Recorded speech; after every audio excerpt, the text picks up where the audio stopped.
मंगलम भगवान वीरो मंगलम गौतमो गणी मंगलम कुंद कुंदार्यो जैन धर्मोस्तु मंगलम सर्वमंगलमांगल्यम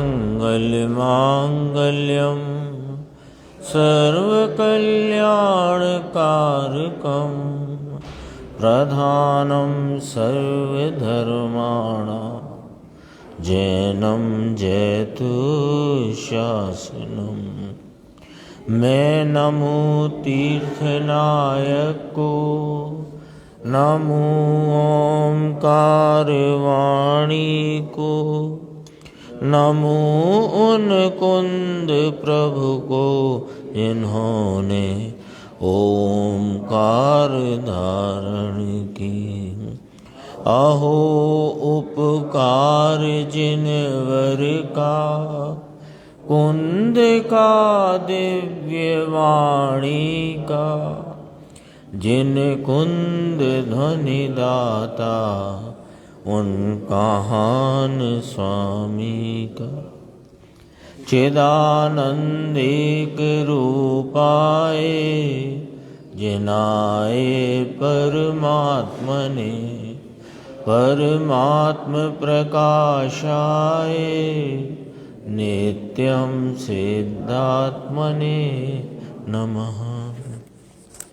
आचार्य योगेंद्र देवकृत परमात्म प्रकाश नाम का ये ग्रंथ है और इस पर अभी अपन ने 5वीं गाथा का कुछ विषय गुरुदेव श्री के द्वारा सुना उनके व्याख्यान में, और 6वीं गाथा यानी 129 नंबर की गाथा उसका भी आज स्वाध्याय गुरुदेव श्री के द्वारा अपन ने सुना। उन्होंने प्रारंभ किया उनके प्रवचन में। जो 128 गाथा थी उसमें आचार्य परमात्मा कहते हैं कि जब पशु भी बंधन से छूटकर सुखी होते हैं और वे भी मुक्त होना चाहते हैं, छूटना चाहते हैं, तो ये जीव भी इस बंधन से मुक्त हो तो सुखी होगा। तो मुक्त माने मोक्ष, क्योंकि ये जो अभी दूसरा अधिकार चलता है इसमें 3 बातों का वर्णन आचार्य भगवान ने किया। मोक्ष, मोक्ष का फल और मोक्ष का मार्ग। तो अभी मोक्ष की व्याख्या चल रही है। तो मोक्ष के संदर्भ में ये बात आई कि केवल ज्ञानादि अनंत गुण से तन्मय मोक्ष वह ही आदरने योग्य है।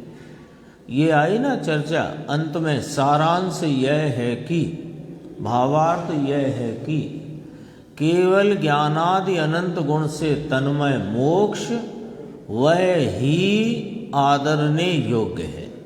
ये चर्चा जब आई तो प्रश्न आ गया कि आदरने योग्य तो ध्रुव कहलाएगा और मोक्ष तो पर्याय है, तो पर्याय का आदर करने का क्यों कहा, है ना। अनादि से जीव को पर्याय दृष्टि है और इसलिए वह मिथ्यात्व में बरतता हुआ संसार परिभ्रमण कर रहा है। ये जिनागम में बहुत स्पष्ट रीति से कहा है। और फिर वो पर्याय को ही आदरने योग्य कहा, मोक्ष की पर्याय। तो मोक्ष ही आदरने योग्य है और ही करके कहा आदरने योग्य है। तो आदरने योग्य तो साहेब ध्रुव त्रिकाली गायक भगवान है।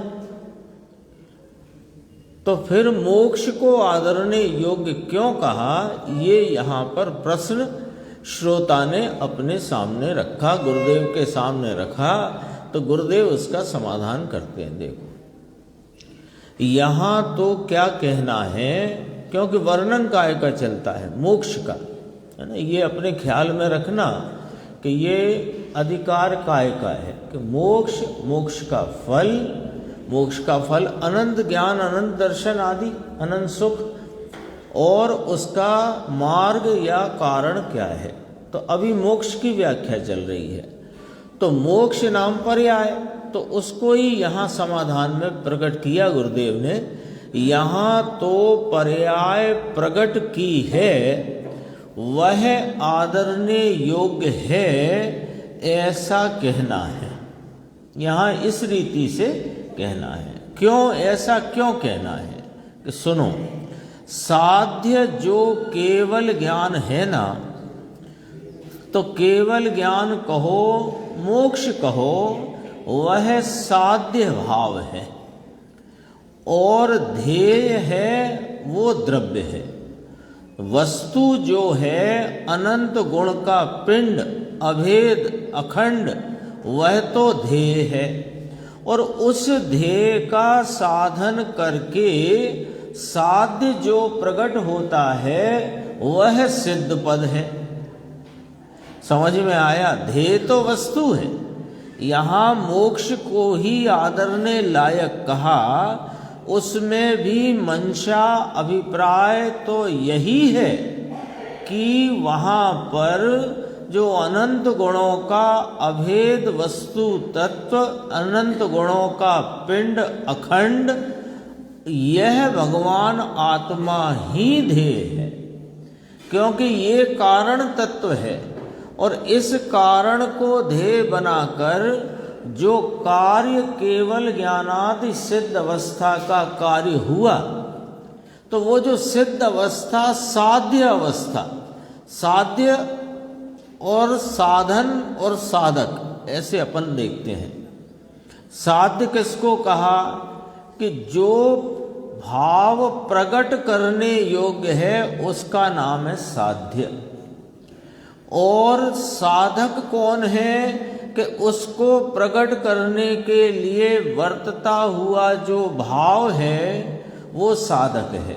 और साधन कौन है कि जिसके आलम्बन से वो साध्य प्रकट हो, वो साधन है।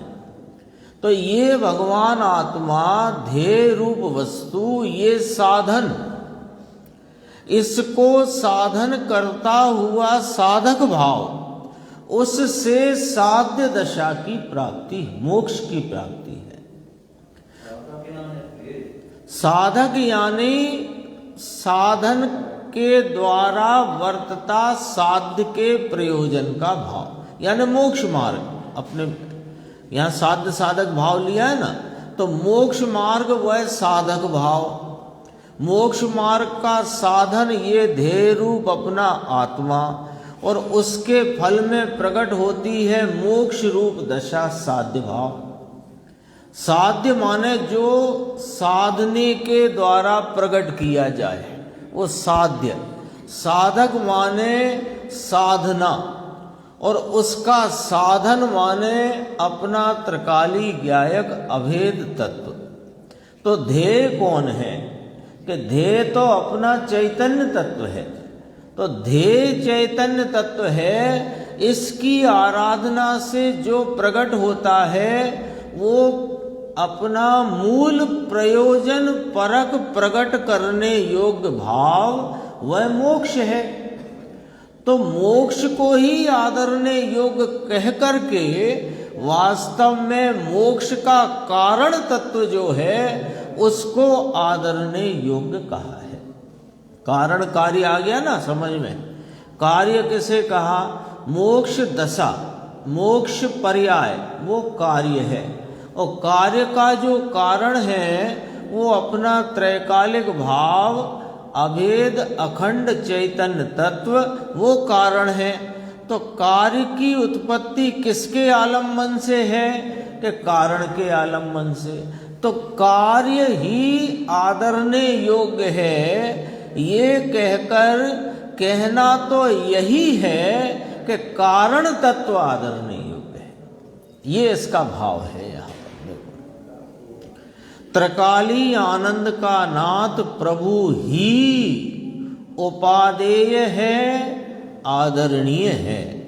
परंतु उसे आदरणीय करके जो साधक भाव प्रकट हुआ, निश्चय मोक्ष मार्ग, परंतु उसका साध्य तो सिद्ध है। तीन हो गए ना।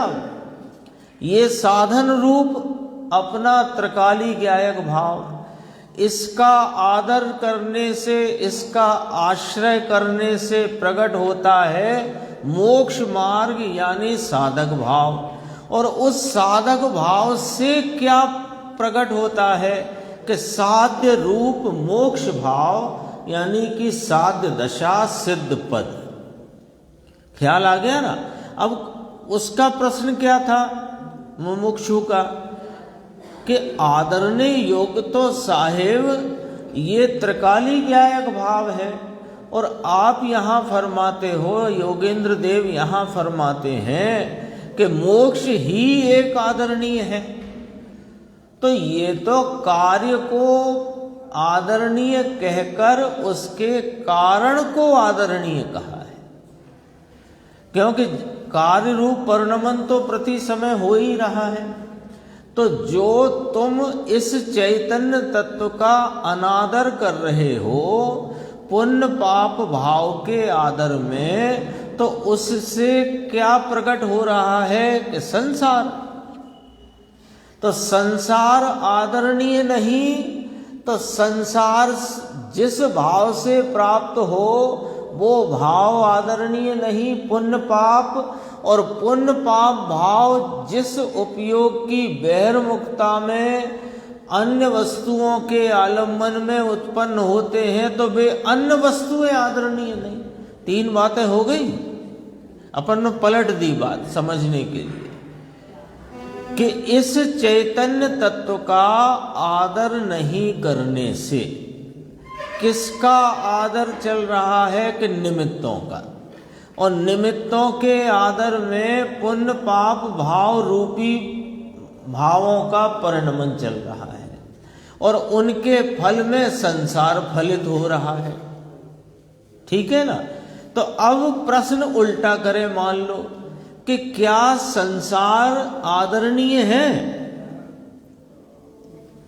तो संसार आदरणीय नहीं, तो पुण्य पाप का भाव आदरणीय नहीं, और पुण्य पाप के जो निमित्त रूप पर सन्मुखता के विषय हैं वे भी आदरणीय नहीं।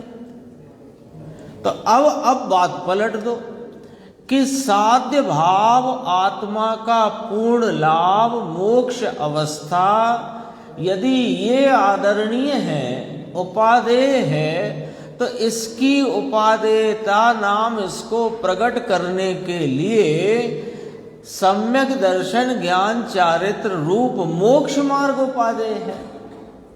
और मोक्ष मार्ग उपादेय है तो मोक्ष मार्ग जिसके आलम्बन से प्रकटता है, प्रवर्तता है, वो अपना ये त्रिकाली ज्ञायक भाव उपादेय है। तो अभिप्राय तो इस ध्येय वस्तु के ही उपादेयता का है, शैली का फर्क है। देखो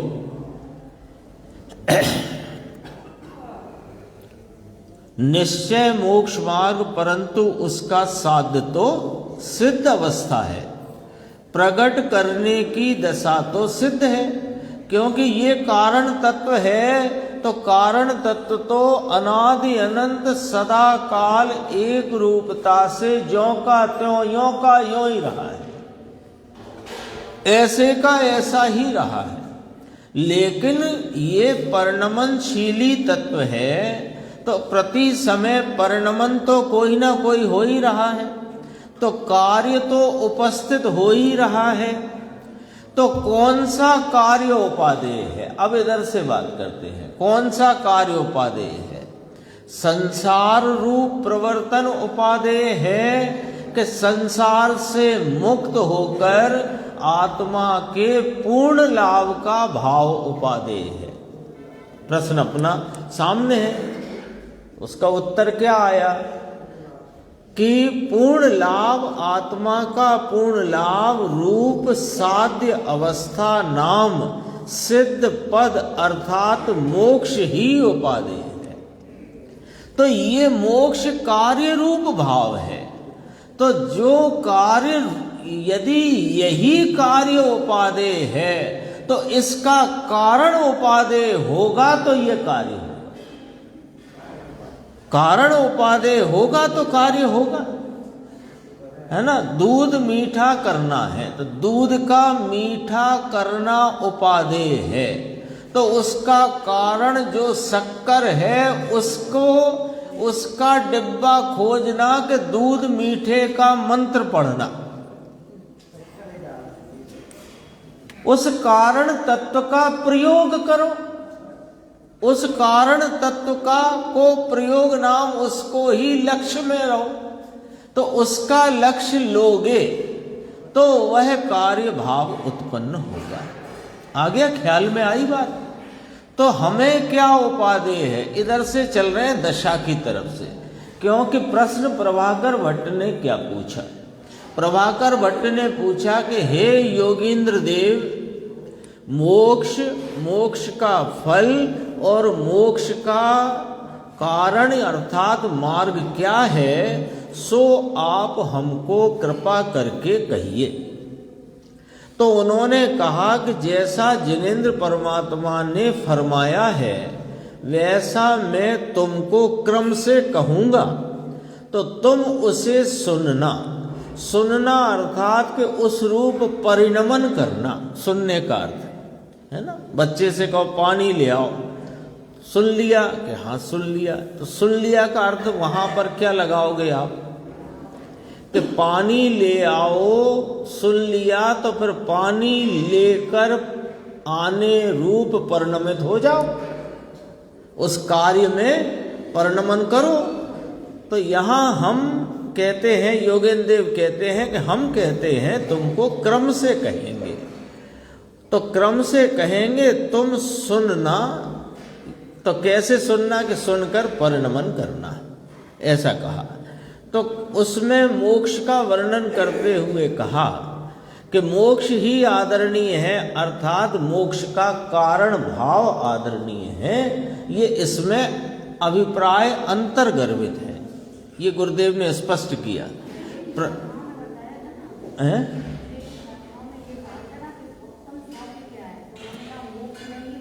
हाँ, कार्य बताया। अब कार्य का कारण जो है वो, हाँ, तो कारण का अवलंबन लेना है, अभिप्राय तो ये है। तो उसी इस ज्ञायक भगवान आत्मा के आलम्बन में मोक्ष की पर्याय की प्रकटता होती है। तो मोक्ष की पर्याय प्रकट करना हो तो किसका आलम्बन लेना, ऐसे करके बात है। प्रकट करने की दशा तो सिद्ध है, सिद्ध नाम सिद्ध पद है, इससे उस सिद्ध दशा को आदरणीय यहाँ कहा गया है।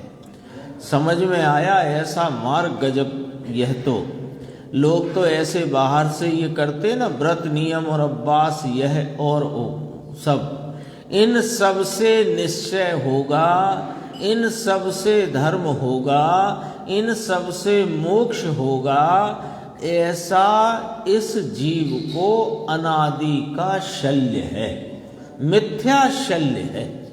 ये चर्चा आई।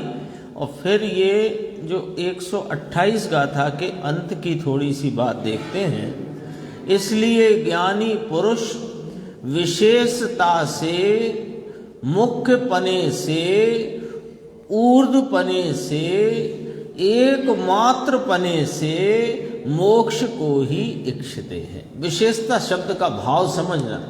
विशेषता का भाव ऐसा नहीं कि विशेषता से मोक्ष को इच्छते हैं और गौणता से संसार को इच्छते, ऐसा भाव नहीं है यहाँ। ही लगाए ना, ही, तो यहाँ फिर कोई गौण नहीं है। विशेषता कहने का अर्थ क्या है, विशेषता से यानी ऊर्ध्वपने से। ऊर्ध्वपने से माने इस एकमात्र भाव को ही इच्छते हैं। पाठ है हो क्या, ज्ञानी नो विशेषेण मोक्षम इच्छन्ति। ज्ञानी नो विशेषे, विशेष अर्थात खास, विशेष अर्थात सामान्य रीति से दूसरा और विशेष रीति से ये, ऐसा नहीं, ऐसा नहीं, एकमात्र ही वह पुण्य को और पुण्य के फल को नहीं इच्छता। ये 5वीं गाथा हुई है। वो साथ में आता है ना, हम तो इस मार्ग पर ही जाएंगे, तो उसमें अपने आप हो गया। या आपने कहा हम तो सिर्फ जल ही लेंगे, इसका मतलब दूध चाय नहीं लेंगे।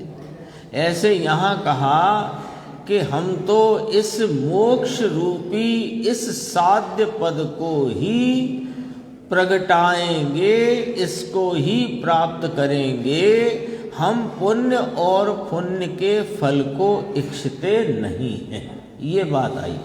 अब जी देखो अगली गाथा है, ये गंभीर गाथा है, 6वें नंबर पे है, दूसरे अधिकार के क्रम से, और सामान्य क्रम में 129 नंबर। अणुजय जग हम भी अहियरु, गुण गणुता सुण होई, तो तै लोभ किम धरई, ऋण सिर ऊपरि सोई। मोक्ष की चर्चा है। यदि सारे जग में सर्वाधिक गुण समूह नहीं हो शिव में, तो त्रिलोक भी निज मस्तक पर मुक्ति को रखता कैसे। आचार्य भगवान ये कहते हैं, यदि इसमें सारे जगत भर में सर्वाधिक गुण, गुण माने पर्याय, गुण माने पर्याय, सारे जग में सर्वश्रेष्ठ पर्याय इस सिद्ध अवस्था में न होती, तो फिर यह सिद्ध तीन लोक के मस्तक पर क्यों विराजते। क्योंकि मस्तक पर वह रखा जाता है जो सर्वोत्तम हो। गुरुदेव ने दृष्टांत दिया था, अभी मान लो मैं उठ कर के यहाँ से ये जिनवाणी इनको दूं भैया को, तो ये ऐसे मस्तक पर लेते, क्योंकि ये उत्तम है, सर्वोत्तम वस्तु को ऊपर रखा जाता है ना। ऐसा ही नियम है, ऐसा ही व्यवस्था है ना। देखो इसकी उत्थानिका देखते हैं, आगे बतलाते हैं कि जो मोक्ष में अधिक गुणों का समूह नहीं होता, जो माने यदि मोक्ष में अधिक गुण माने पर्यायों की उत्कृष्ट व्यक्तता, सर्वोत्कृष्ट व्यक्तता, पर्यायों के उच्चतम अनंत भाव है ना, गुण रूप। तो मोक्ष में अधिक गुणों का माने गुण रूप उत्कृष्ट सर्वोत्कृष्ट पर्यायों का समूह नहीं होता, तो मोक्ष को तीन लोक अपने मस्तक पर क्यों रखता है ना। अब इसके अर्थ ऐसे भी निकाला जा सकता है कि सिद्ध शिला ऊपर है, और सिद्ध शिला ऊपर है, वो बात यहाँ गौण तरीके समझना। वहाँ जो जीव अपने आत्मा के पूर्ण लाभ को प्राप्त हुए हैं, वे फिर तीन लोक में सबसे ऊपर जाकर विराजते हैं, लोकाग्र पर विराजते हैं, तीन लोक के मस्तक पर विराजते हैं। कौन?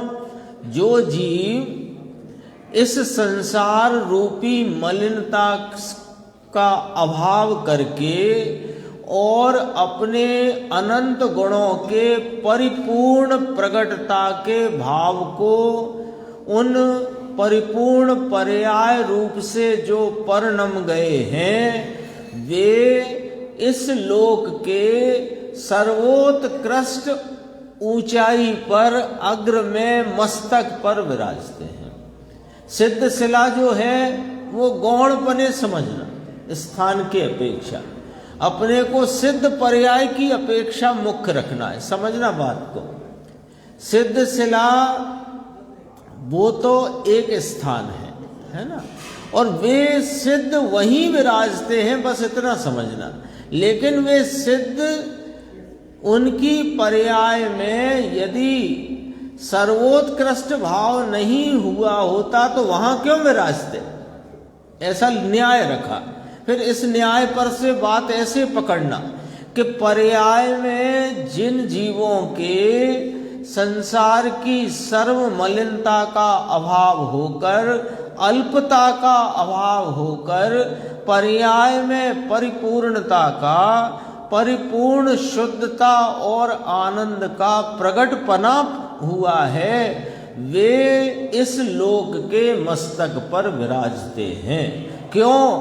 क्योंकि वे इस लोक में सर्वोत्कृष्ट हैं, यानी मोक्ष सर्वोत्कृष्ट, सबसे उत्कृष्ट भाव है, ये कहना है यहां पर। अन्वयार्थ,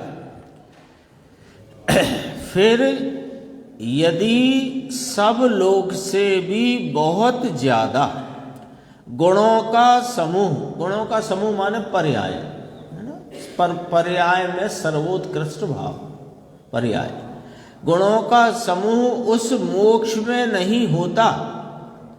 मोक्ष नाम सिद्ध दशा। अब मोक्ष में सिद्ध शिला ना देखो। अपने को कहते हैं ना मोक्ष में गए, तो अपने को लगता है सिद्ध शिला गए।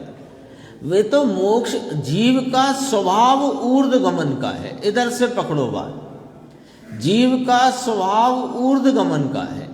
तो सर्व मलिनता और अल्पता का नाश होने पर और अपनी परिणति में सर्व गुणों के परिपूर्ण भाव की व्यक्तता प्रकटता होने पर जीव अपने ऊर्ध्वगमन स्वभाव से लोक के अग्रभाग पर जाकर के स्थिर होता है ना। तो मोक्ष इसका नाम है।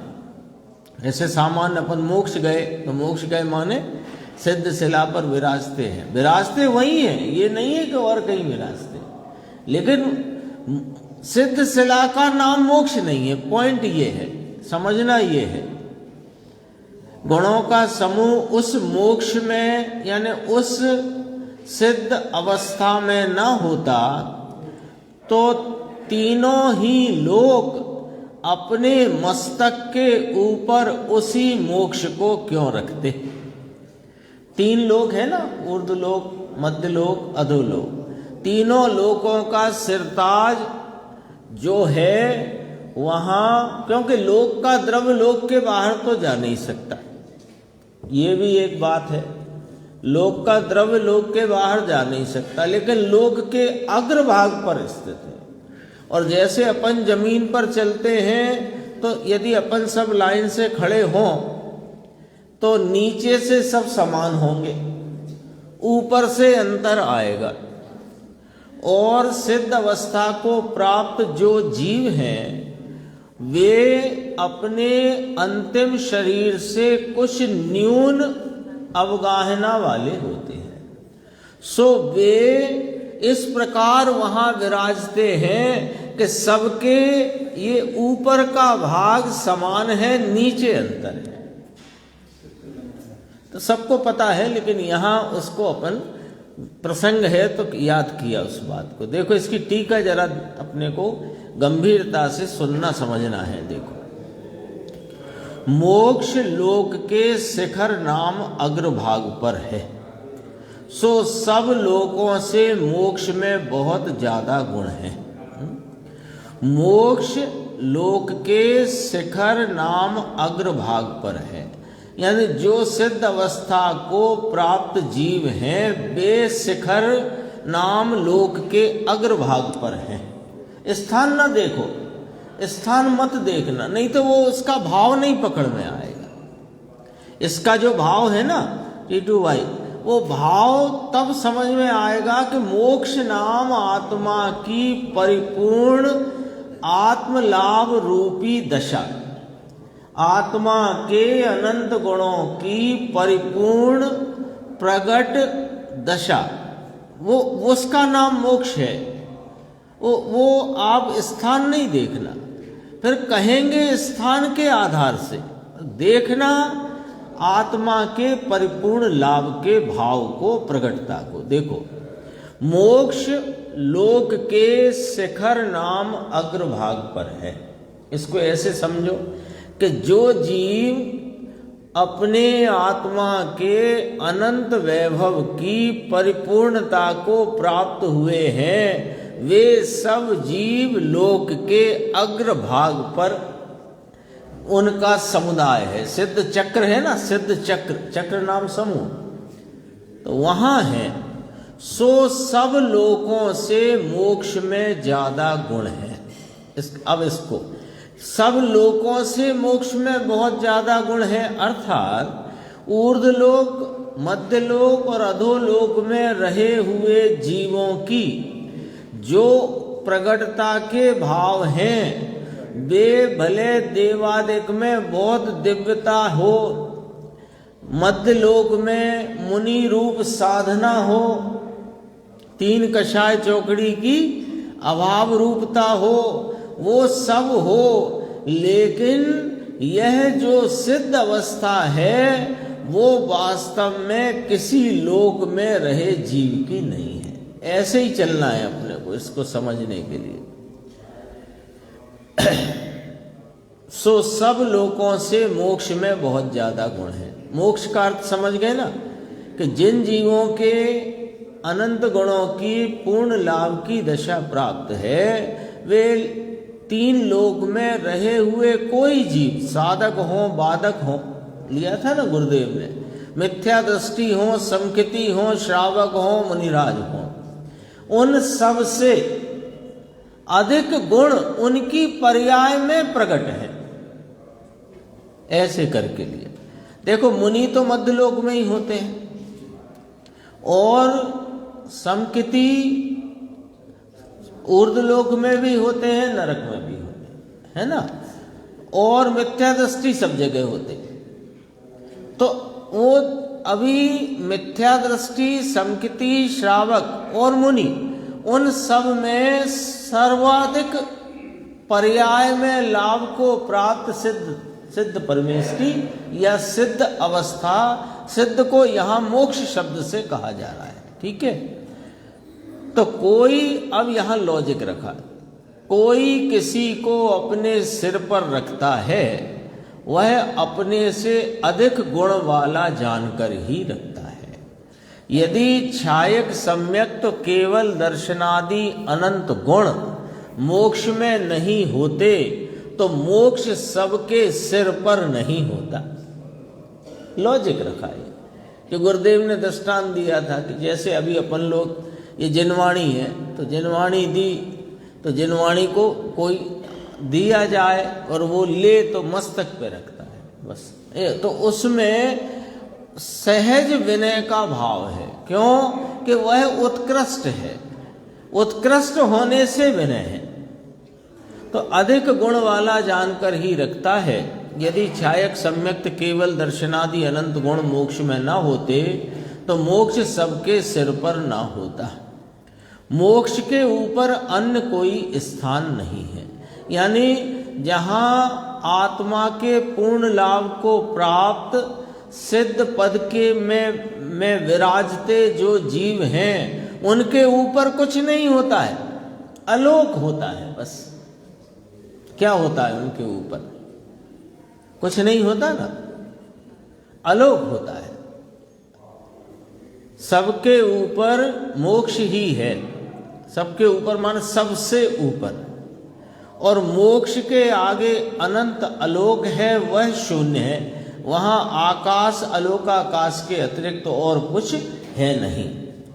वहां कोई स्थान नहीं है। स्थान नहीं है माने जहां अन्न द्रव्य पाए जाएं, ऐसा स्थान नहीं है।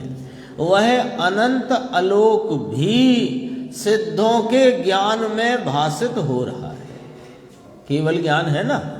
अब यहाँ पर इतनी बात हो गई, ये गाथा का भाव अपने सामने आ गया, भावार्थ के रूप में ब्रह्मदेव सूरी महाराज ने कहा।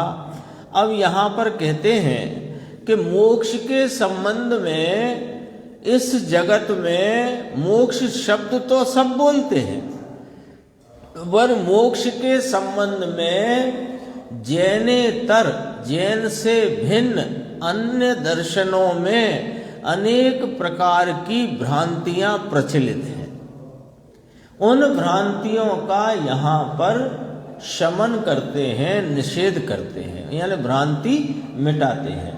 देखो यहाँ पर मोक्ष में अनंत गुणों के स्थापन करने से, यानी चर्चा शुरू ही यहाँ से की गई कि मोक्ष किसे कहना, मोक्ष किसे कहना, कि जिस अवस्था में आत्मा के अनंत गुणों की परिपूर्ण और सर्वोत्कृष्ट पर्याय प्रकट है, उस अवस्था का नाम मोक्ष है। यही चर्चा आई ना, अभी यही चर्चा आई। तो इस प्रकार मोक्ष शब्द से जो सिद्ध अवस्था का वर्णन किया, उसमें अनंत गुण यानी उसके अनंत गुणों की परिपूर्ण अवस्था प्रकट है, इसकी स्थापना करी, अभी की ना। सबसे उत्कृष्ट है, इसीलिए लोक के शिखर पर विराजते हैं। जिसमें उत्कृष्टता होती है वह सबसे ऊपर विराजते हैं। ये सब बातें रख करके बात करी। तो ऐसा करने से क्या किया कि मिथ्या दृष्टियों का खंडन किया। कैसे किया अब वो देखो, समझना आराम आराम से। ये कोई कहे कि बात हो गई मोक्ष के मंडन की, अब खंडन की क्या आवश्यकता है। ठीक है, वे मानते होंगे कोई कोई कुछ मोक्ष को, पर आपने तो हमें बता ही दिया कि आत्मा अनंत गुण स्वरूप है और ऐसी आत्मा के अनंत गुणों के परिपूर्ण भाव जो प्रकट हुए हैं उसका नाम मोक्ष है। आपने तो बता ही दिया है और हमने मान लिया है। अब उनका खंडन करने की क्या जरूरत है, ऐसा अपन विचार करते हैं। तो ऐसा है, खंडन की क्यों जरूरत है। सिर्फ यही नहीं, सर्वत्र खंडन की क्यों जरूरत है। किसी भी सिद्धांत के निर्णय से पूर्व खंडन की और मंडन तो वो सिद्धांत को स्वीकार करना, और खंडन की क्यों जरूरत है।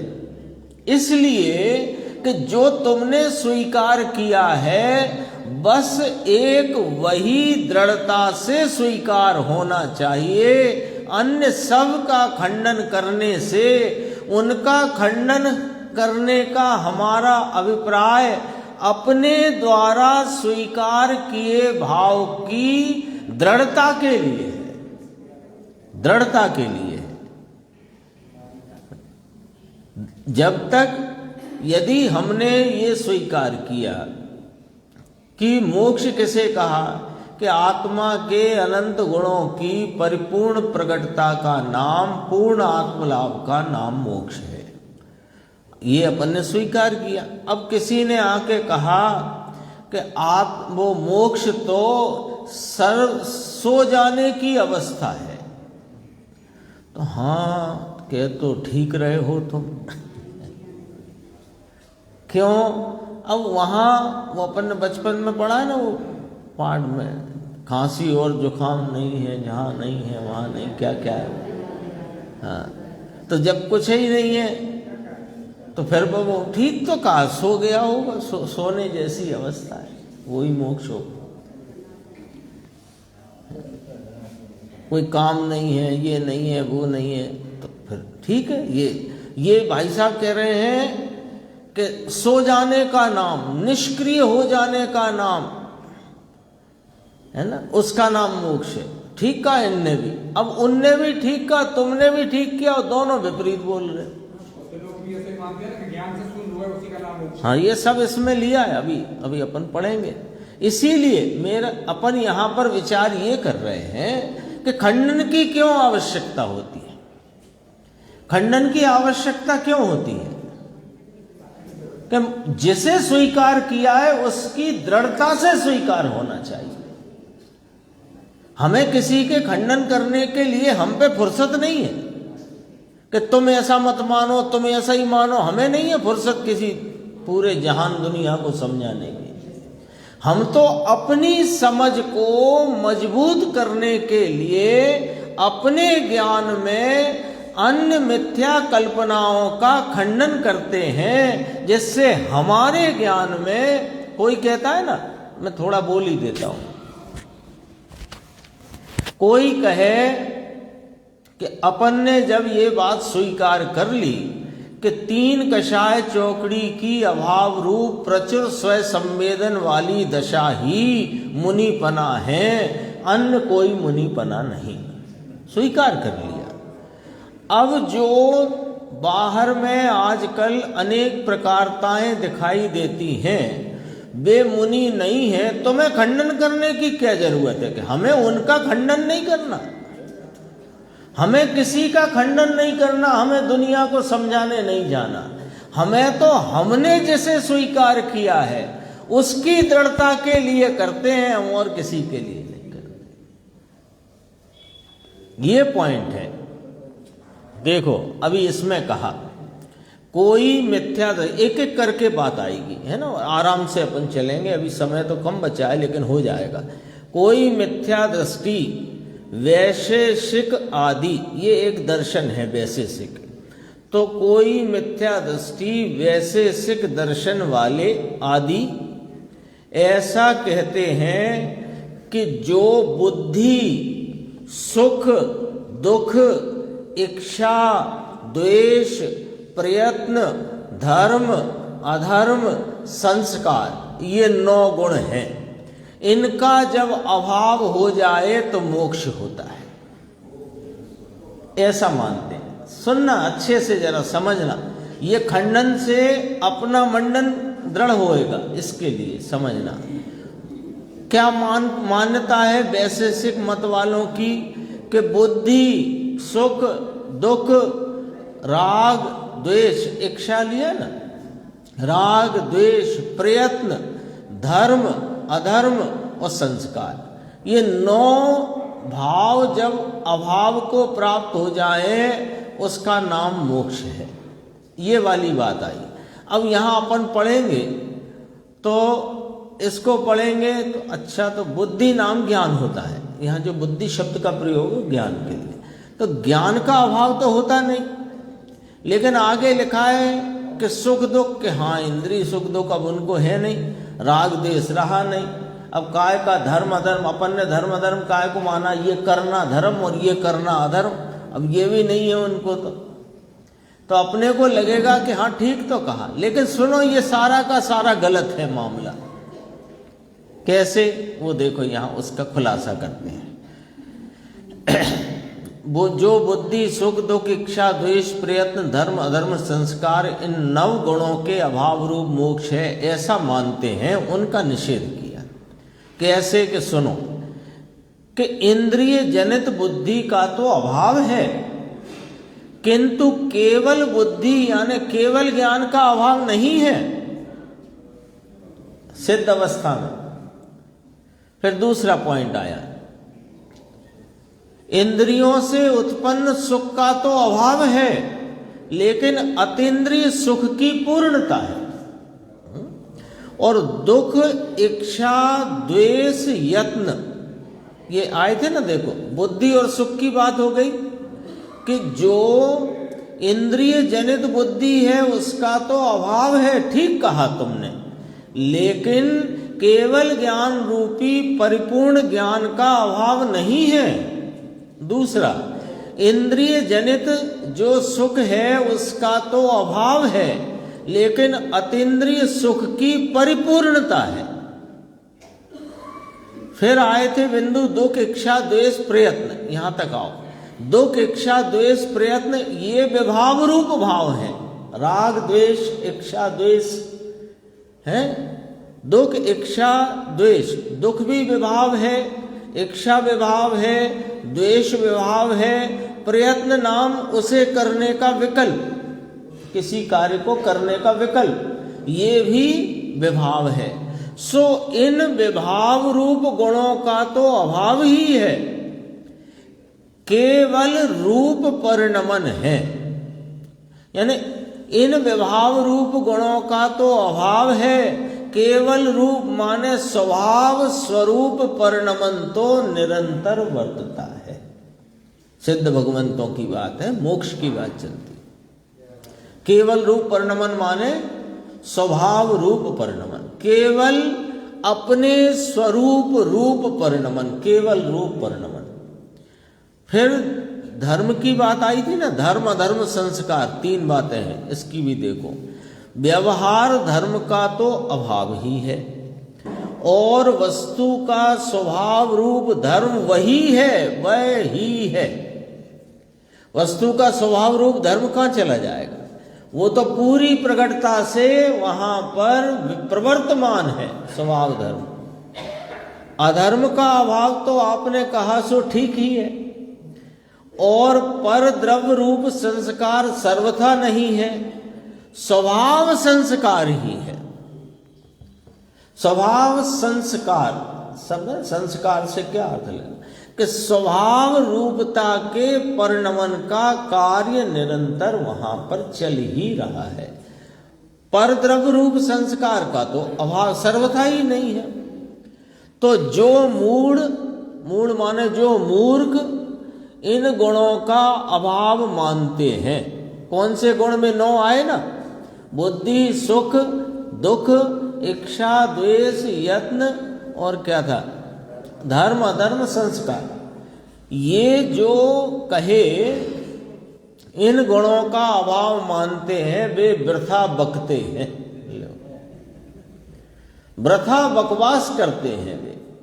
मोक्ष तो अनंत गुण रूप है। इस तरह निर्गुणवादियों का निषेध किया। तथा बौद्धमती जीव, बौद्धमती क्या कहते हैं कि जीव के अभाव को मोक्ष कहते हैं। वे कैसा मोक्ष मानते हैं बौद्धमती कि जैसे दीपक बुझ गया, दीपक जल रहा था, दीपक बुझ गया तो दीपक का निर्वाण हो गया। तो जीव है, अब जीव है सो उठता बैठता खाता पीता चलता फिरता है और दया दान में लगा हुआ है, सो तो जीव है। और जब उसने ये सब कार्य छूट गए सो अब उसका निर्वाण हो गया, ऐसा वो मानते हैं। जैसे दीपक का निर्वाण बुझना, दीपक का बुझना उसे निर्वाण कहते हैं, उसी तरह जीव का अभाव ही हो जाए वे उसे मोक्ष कहते हैं। ऐसे बौद्धमती अपने अब प्रचलन में नहीं है, उस समय महावीर भगवान के समय में बहुत प्रचलन में था।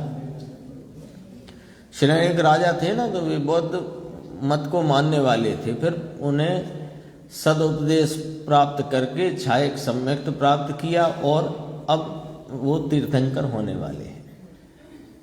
तो वो तो गौतम गणधर का भी ऐसा ही था, पल भर में मिथ्यात्व का अभाव हो गया था।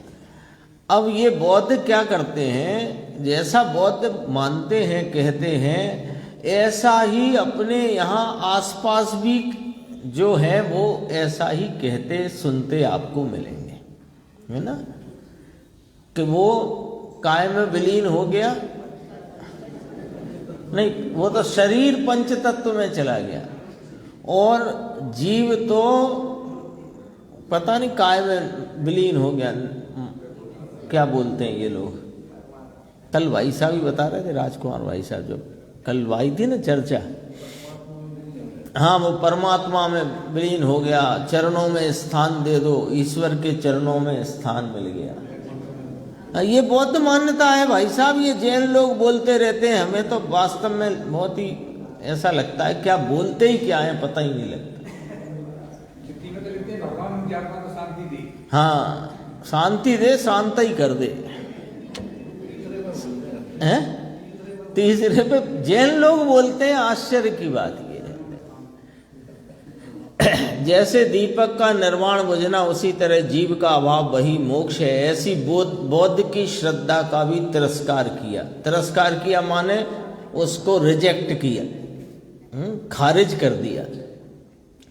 क्योंकि यदि जीव का ही अभाव हुआ तो फिर मोक्ष किसको हुआ? मोक्ष होना जीव के अभाव हो जाने को मोक्ष कहते हैं। अच्छा तो यदि जीव का ही अभाव हो गया तो फिर मोक्ष किसको हुआ? लॉजिक है ना।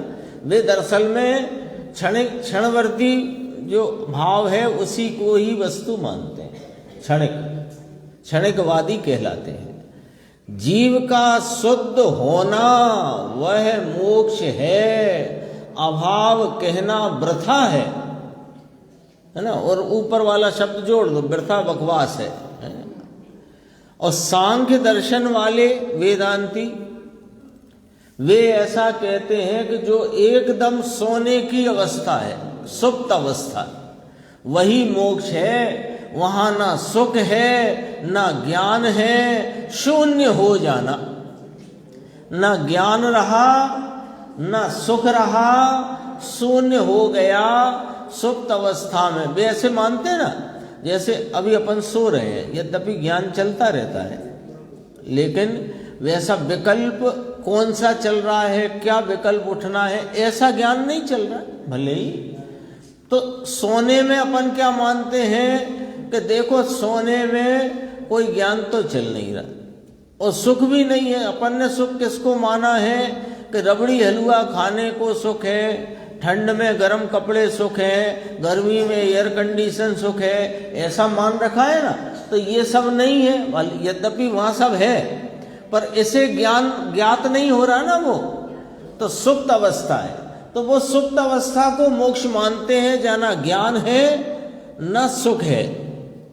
तो कहा ऐसी प्रतीति का निवारण किया कि भाई वहां तो परिपूर्ण ज्ञान है और अनंत सुख है, सोने की अवस्था नहीं है, वो अत्यंत जागृत अवस्था है। और नैयायिक ऐसा कहते हैं कि जहां से मुक्त हुआ वहीं पर तिष्ठता है, ऊपर को गमन नहीं करता। ऐसे नैयायिक के कथन का इस गाथा के द्वारा यह कह करके कि मोक्ष को प्राप्त जीव लोक के शिखर पर तिष्ठता है, इस वचन से निषेध किया। जहां बंधन से छूटता है, इसका दृष्टांत देते हैं कि जब कोई बंधन से छूटता है वहां वह नहीं रहता। अंत है जहां से बच्चे छूटते हैं ना, जब 5 बजे जब भी स्कूल उनका छूटता है, तो फिर वे स्कूल में ही रहते होंगे। घंटी बज गई छुट्टी की, अब कितनी देर स्कूल में रहते हैं, दौड़ लगाते हैं, है ना। तो जहां जैसे कैदी कैद से जब छूटता है, तब बंदी गृह से छूटकर अपने घर की तरफ गमन करता है। करेगा कि नहीं करेगा? छोड़ दिया, जा वो जेलर साहब ने कहा कि तुम्हारी लिए विशेष रिकमेंडेशन और तुम्हारे अच्छे व्यवहार के कारण तुम्हें आज इस जेल से मुक्त किया जाता है। तो जब मुक्त कर दिया, लिखा पढ़ी भी हो गई, सब हो गया, अब वो कहेगा अरे नहीं मेरा तो यही मन लग गया है, मैं यहीं रहूंगा। ऐसा हो सकता है क्या? वह घर की तरफ ही गमन करता है। ऐसे यह जीव का निज घर कौन सा है कि निर्वाण का भाव, निर्वाण का भाव यानी इसका स्वभाव ही ऊर्ध्वगमन है। तो ये सीधा ये मुक्त होते का अर्थ अपने पूर्ण लाभ को प्राप्त करते ऊर्ध्वगमन करके लोक के अग्र पर विराजता है। अब ये तो हो गए निषेध। अब अपनी बात को भी थोड़ा संक्षेप में यहाँ कहा है। जैन मार्ग में तो इंद्रिय जनित ज्ञान जो कि मति श्रुत अवधि और मन पर्याय हैं, उनका अभाव माना है, और अतीन्द्रिय रूप जो केवल ज्ञान है वो वस्तु का स्वभाव है, उसका अभाव आत्मा में नहीं हो सकता। स्पर्श रस गंध रूप शब्द इन 5 इंद्रिय विषयों से उत्पन्न होने वाले या हुए सुख का तो अभाव ही है वहां पर, लेकिन अतीन्द्रिय सुख जो निराकुल परमानंद है उसका अभाव नहीं है। 2 बातें कह दी, ज्ञान के, सुख के, प्राण के संबंध में 3 बातें यहां पर कहना है ना। मोक्ष के पर्याय के संदर्भ से तीन बातें यहाँ कहना है, ज्ञान की, सुख की और प्राण की, तीन बातें कहते। तो ज्ञान में मति श्रुत अवधि मन पर्याय का तो अभाव है, लेकिन केवल ज्ञान जो कि जीव का स्वभाव है उसका तो वहां सदैव साधि अनंत सद्भाव है।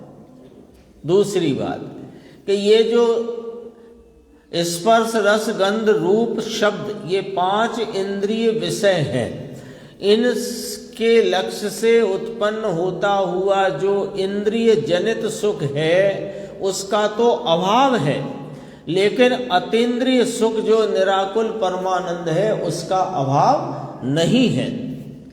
कर्म जनित जो इंद्रियादि 10 प्राण अर्थात 5 इंद्रियां मन वचन काय आयु श्वास उच्छ्वास, इन 10 प्राणों का भी वहां अभाव है, किंतु ज्ञानादि निज प्राणों का अभाव नहीं है। जीव की अशुद्धता का अभाव है, शुद्ध पने का अभाव नहीं है। यह मोक्ष का स्वरूप है, यह निश्चय से यथार्थ यही है, ऐसा जानना। इस पर गुरुदेव का प्रवचन है, उस पर अपन आगे की स्वाध्याय में